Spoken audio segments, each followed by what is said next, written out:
What time is it? I don't know. I did know.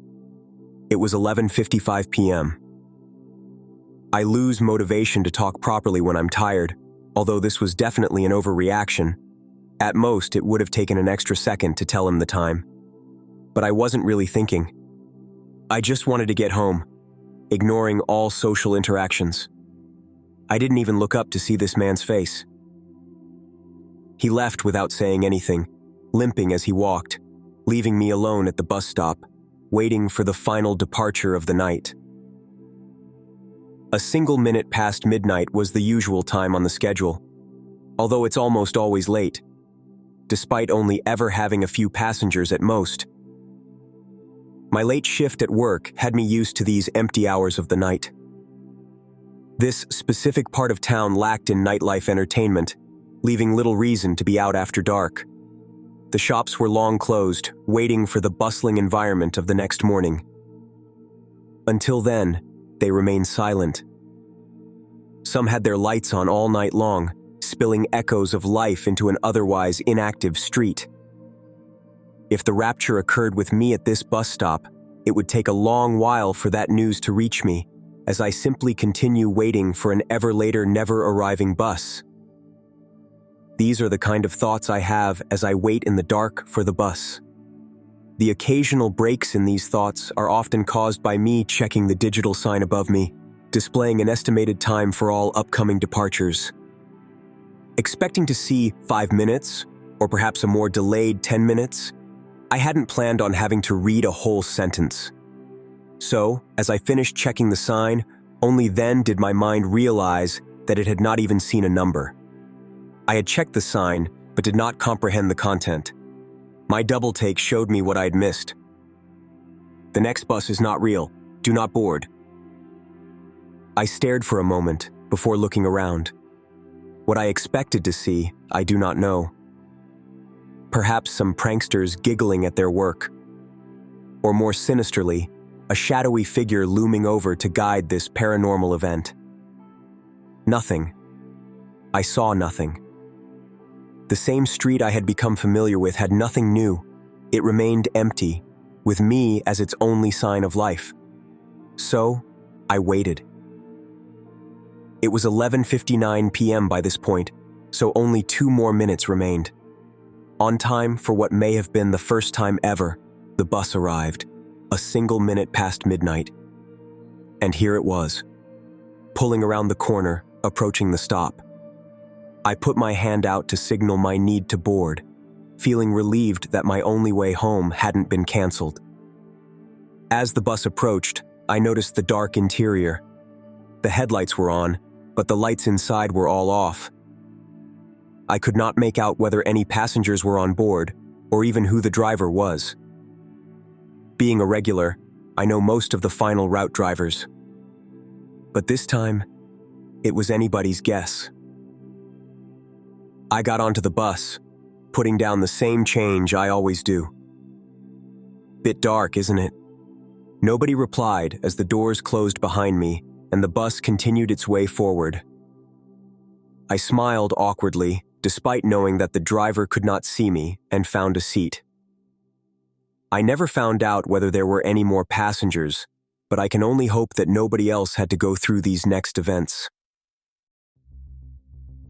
Almost immediately, I noticed stops being omitted from the route. A turn missed here, a completely wrong turn taken there. A panic set in that I had somehow gotten onto the wrong bus, despite knowing for a fact that the bus I always get is the only local one that runs this late. Convincing myself that an unfortunate series of road closures had occurred, I remained calm and waited it out. After 10 minutes of this, we had circled back to the stop I had boarded at. In front of us, I noticed a more normal bus. The bus I was supposed to board. The lights were on, with a few passengers. It was waiting at the stop. I spoke slightly louder than the rumble of the engine. "Excuse me, can I get off? I'm on the wrong bus." No answer, as we slowly passed the correct bus. I could see the passengers inside all staring ahead. My gaze followed theirs, meeting at an ambulance parked just slightly in front. A small group of paramedics knelt down in the beam of the bus headlights, surrounding a body on the floor.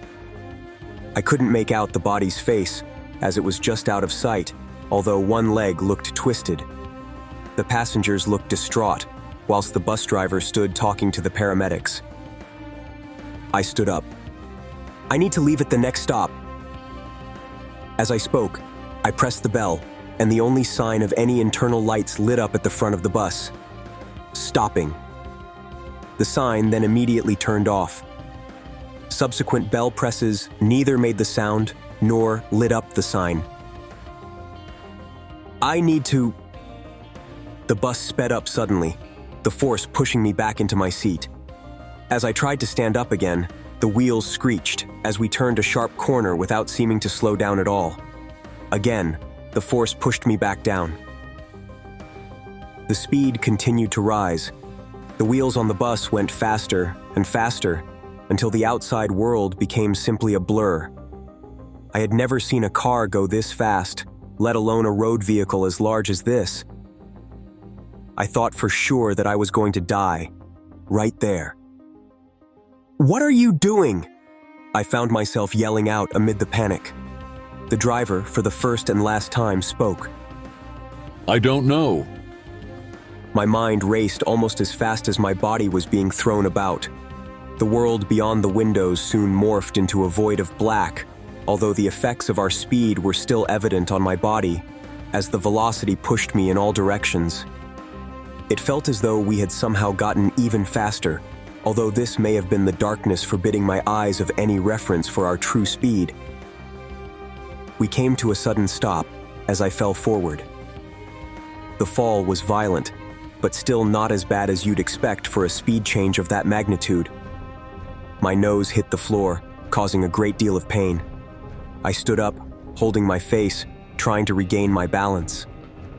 As the dizziness subsided, I began to notice where I was. We were outside my home. The bus stop I get off at is a 5-minute walk from here. Yet here we were, directly outside my house. The doors gently opened.